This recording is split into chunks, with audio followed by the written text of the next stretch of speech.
Well, hello there, everybody, and welcome back to Lesson 2 of the Steeked Cardigan Knit Along with Marley Bird. In this 3-week knit along, we are going to complete a beautiful steeked cardigan. In the previous lesson, you learned how to do the collar, how to set up for your raglan shaping, how to do the cables, and how to do these increases. In this lesson, we are going to continue past the division of the armholes from the body, and we will focus specifically on the body of this cardigan, as well as prepping for these pockets and working the lining of the pockets. You will finish up this lesson with some simple ribbing right down here at the bottom, and you'll be ready to move on to next week where we do the sleeves, the steeking, and the button band. You're nearly there. Believe it or not, a lot of the knitting that you need to do for this sweater has been completed after lesson 1. Now, yes, there's a lot more to go, but you can do it. The great news is in this lesson, you don't have any cables to keep track of, so that'll make things go by a lot faster. Before we continue with the rest of this lesson, I want to make sure that you have completed lesson 1 because this lesson builds on that one. Also, you want to make sure that you have this portion of the pattern in front of you so that you can follow along. Once you have all those items, let's go ahead and jump in with the next part of this knit along. I added shaping to this cardigan because it gives a very nice silhouette when the cardigan is worn. It is something that is very easy to do, and it is also something very easy to eliminate.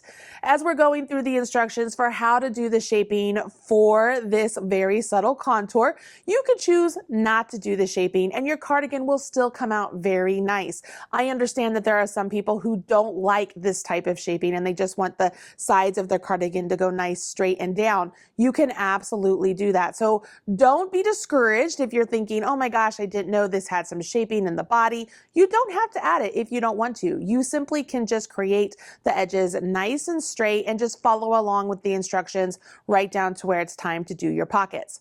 But for everybody else, let's go ahead and take a look at a little swatch I've worked up that we can dive in and learn everything we need to learn today for this cardigan.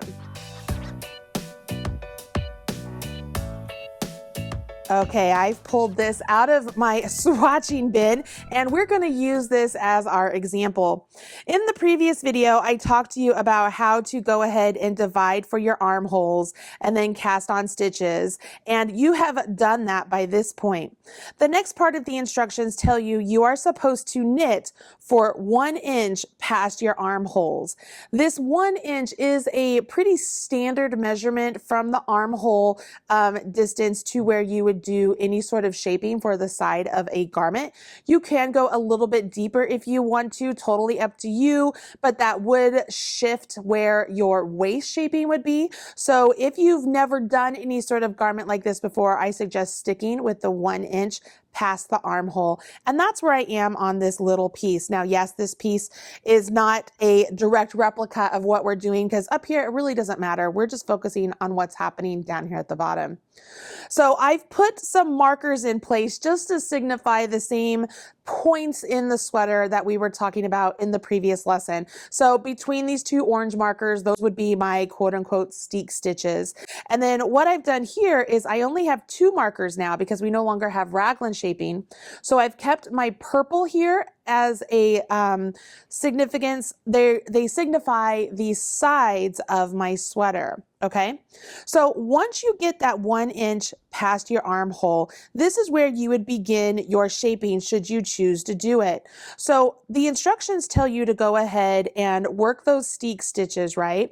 And then you will go ahead and you will knit over to 3 stitches from the side stitch marker. So I'm going to knit over until I get to 3 stitches before my side stitch marker. So it is important that you keep that stitch marker in place because it will help you know exactly where you need to work these decreases and later on subsequent increases. Here's my marker. Here are my 3 stitches. I want to do a decrease here by working an SSK over these 2 stitches and then a knit 1. So I'm going to slip this stitch as if to knit.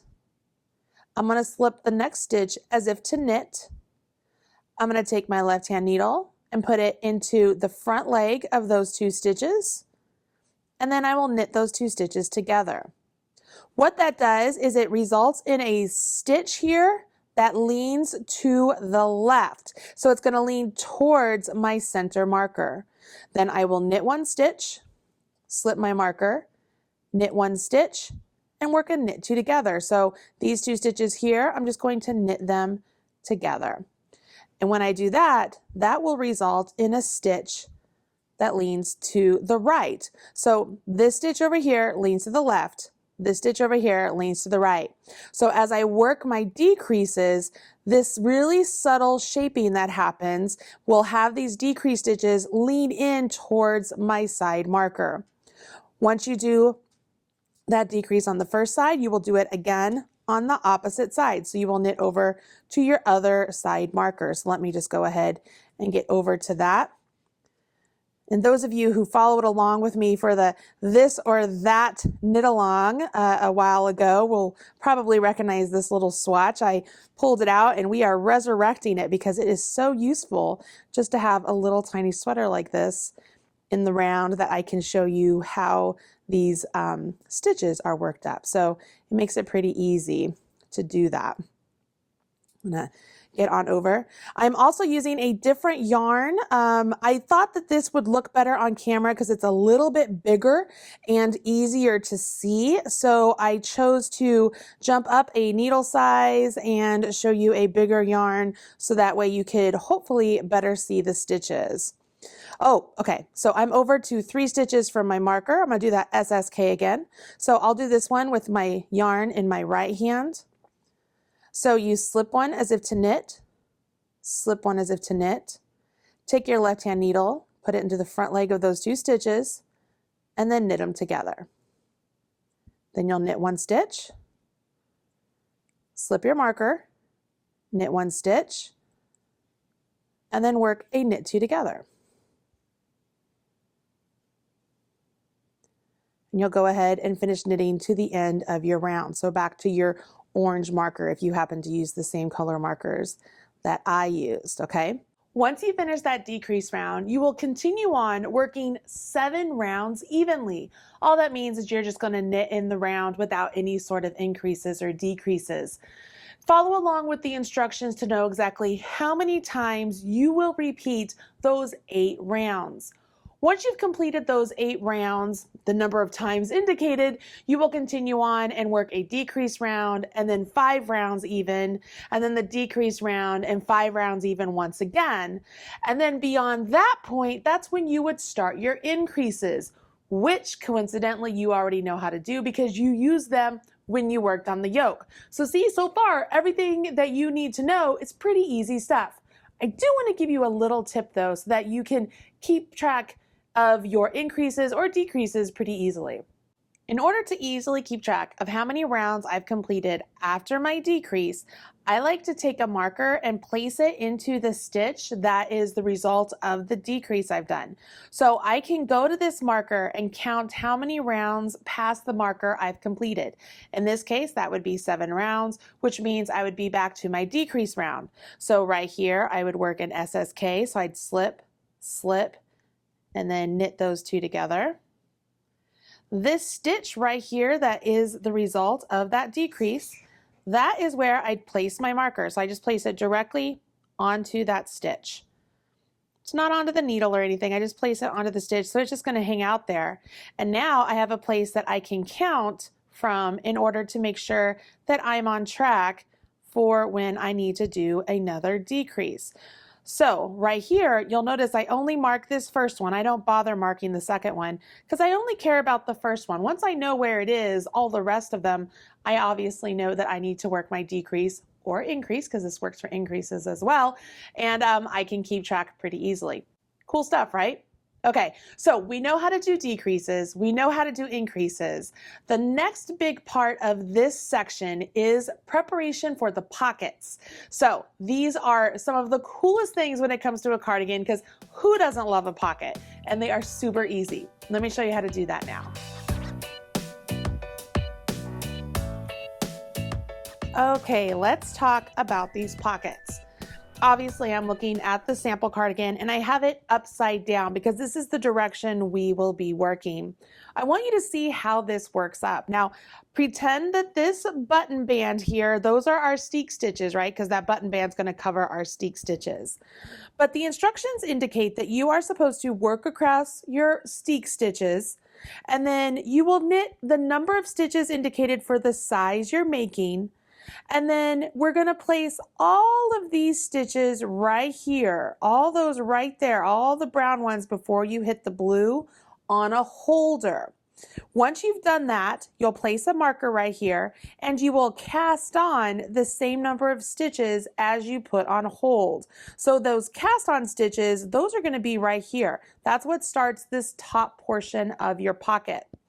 Once you've cast on those stitches and you get to the end where these stitches are on a holder, you'll join back up to the body of your work and you'll work around to your marker, you'll slip your marker, you'll work around all the way at the back of the cardigan to the marker, slip your marker, and then you'll work across a set number of stitches to where we'll do this all over again, but going in this way. So a set number of stitches, we will put all of these stitches on a holder, place a marker, cast on these stitches, join back into the body of our work, and come up to complete our work.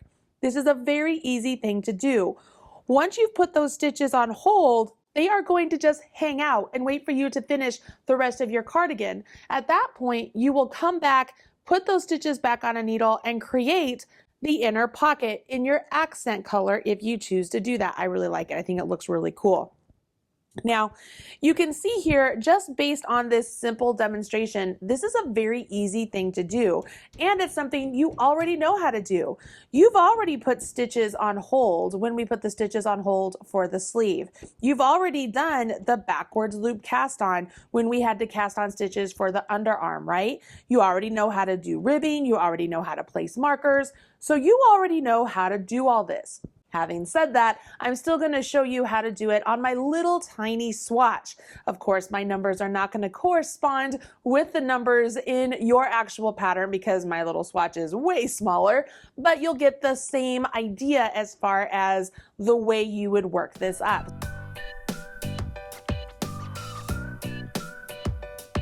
So let's go ahead and bring our swatch back into play. And what I'm going to do is I'm going to work over 3 stitches, and then I'm going to place 5 stitches on a holder and then work over to my marker. Okay, so I've worked across what would be my steek stitches. So I've knit 1, and let's knit 4 instead of 3. So I'm going to knit 4.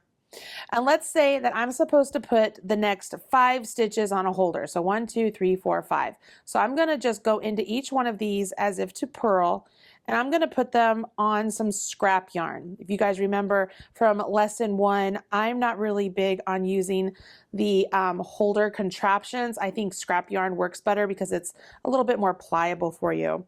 Plus, once you put those on, you can always just tie this scrap yarn in a nice knot, and you don't run the risk of accidentally pulling it out. It's out of the way and it's fine.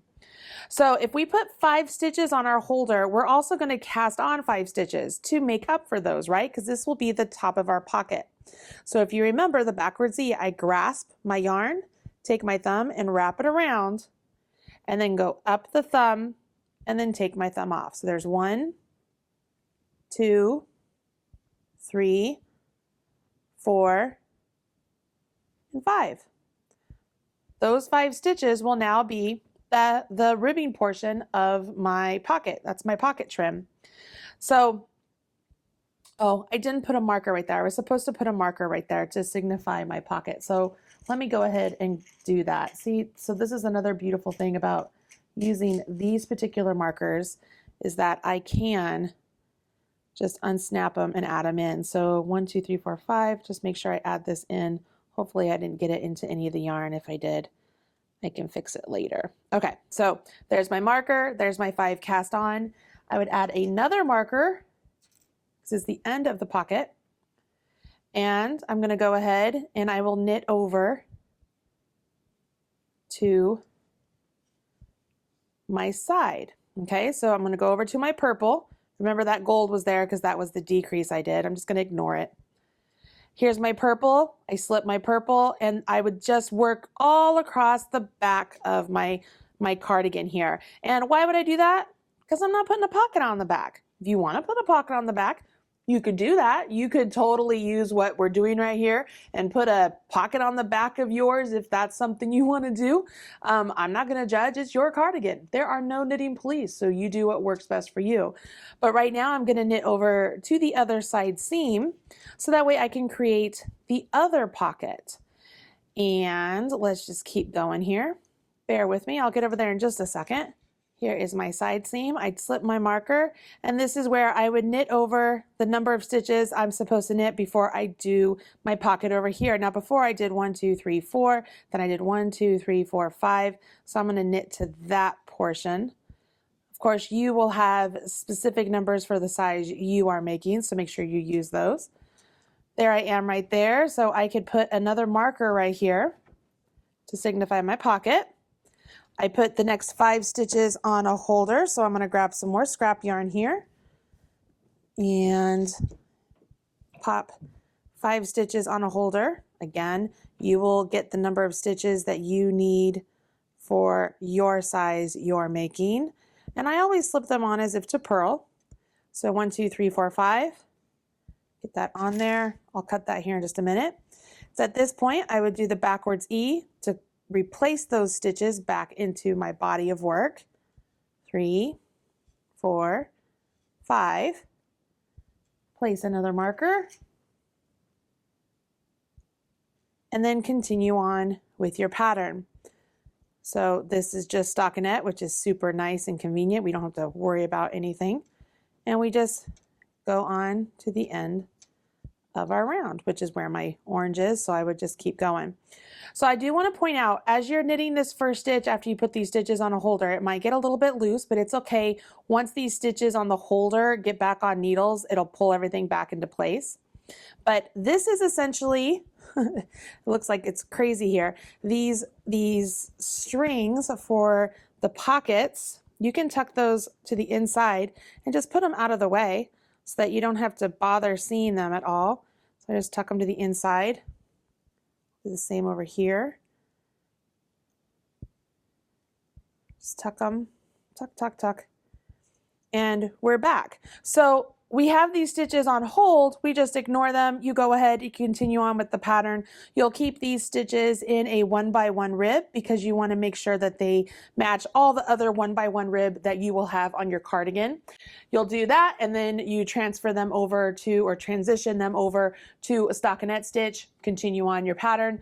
Then you finish up with ribbing on the bottom of your cardigan, where once again on the last couple rounds, you will work with your contrasting color so it matches the top color.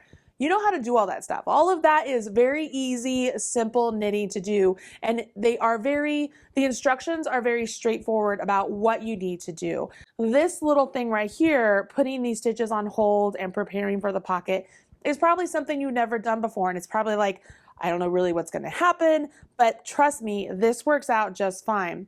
So let me go ahead, let me get a couple rounds in here, and then I'm going to go back. I'm going to put these stitches back on some needles and show you how you would work the inside portion of the pocket. So that way you know how to do that portion when the body of your cardigan is complete. How cute is this little tiny sample? I went ahead and worked up the bottom portion of this sample so you could see how this looks. I did a little bit of the knit one, purl one ribbing right here for the pocket trim. And then I did some rounds of stockinette before I went to my knit one, purl one ribbing for my edging. I do want to remind you that your portions are going to be larger than mine. And as you're working this pocket trim and this portion of your body, you will also be working increases at your edge. So you'll be doing all of that at the same time. When you get to your ribbing, the instructions do indicate you're supposed to drop down to your longer, smaller needle. What that will do will make the trim here at the bottom match the trim that you had up here at the top of your collar. This will also make this pull in a little bit tighter around your hips. So if you want this to be with the longer, larger needle that you're using for the body, you could go ahead and keep it that way. That's perfectly fine. I did not transfer over to a contrasting color on these last couple rounds on this, just because I figured you know how to do that and I just wanted to get done so I could get back here and show you how to work this pocket lining, which is super easy to do.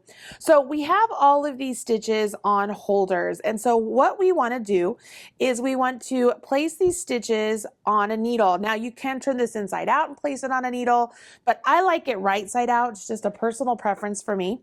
I'm going to go ahead, I'm going to cut my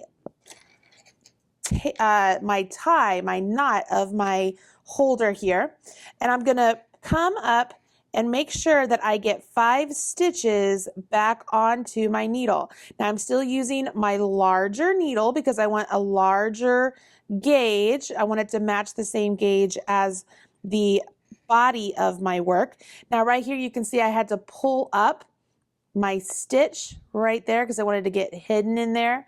But if you pull it up, you'll be able to just snag it and put it directly onto your needle. Now I don't usually pull this out right away. I leave that in there just to make sure everything is good for the first couple rows that I'm doing. So I put those on my needle, and what I'm going to do is I'm going to go ahead and jump to some stockinette stitch, and this will be stockinette stitch worked back and forth, and you want to use it with your contrasting color. Now if you do not want your contrasting color to peep out at all from your pockets, you could do a couple of rows with your main color first and then use your transitioning color. That's totally fine and absolutely up to you. But this is as easy as it gets, you guys. You're simply going to knit these stitches you just put on here. And because we put them on, you can see I put them on in the same direction that we were knitting. They're laying on my needle perfectly, so I don't have to worry about twisted stitches or anything. They're all on there just right. I simply will go ahead and just start knitting with my contrasting color here. And when I get to the end of my row, all I have to do is turn my work. This is the first time you've turned your work, and you will purl back.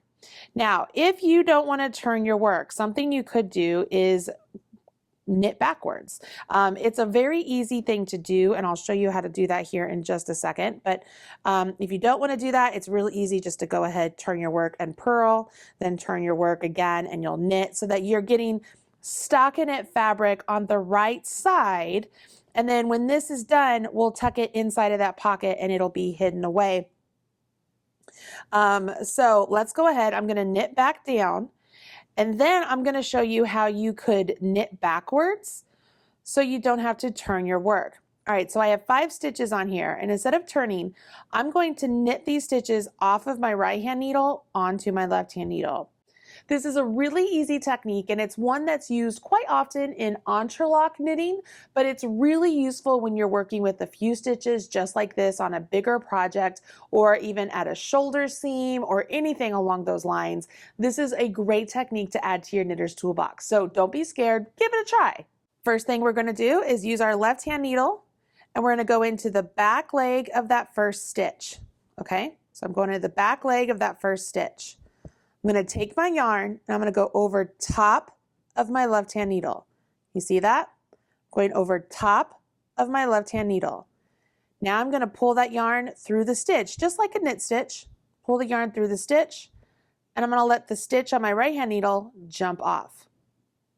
So I go in the back leg, over top of my left hand needle, bring that stitch out of the stitch on my right hand needle, let the right hand needle stitch drop off. I'm going to do it with the yarn in my other hand so you can see how it looks over there. You will go into the back leg, go over top of that left hand needle, come out that stitch and off. So in, over the top, out, off. In, over the top, out, off. When you're done, if you've gone over the top, your stitches are mounted on your left hand needle once again the way you need them to be in order to knit and not have a twisted stitch. So then you just go back to knitting. You're back on your knit row just like you normally would, knitting off your left hand needle. So you can go all the way back. I'll show you this one more time. This is one of those things that's super convenient when you just have a few stitches and you don't want to turn your work all the time. So I'm at the end of the row. Instead of turning, I go into the back leg, go over top, out, and off. In, around, out, off. In, around, out, off. Oops. I'm going to show you once again with the yarn in my left hand because I know there are some continental bike crafty people in here. So into the back leg, around, over top of it, out and off.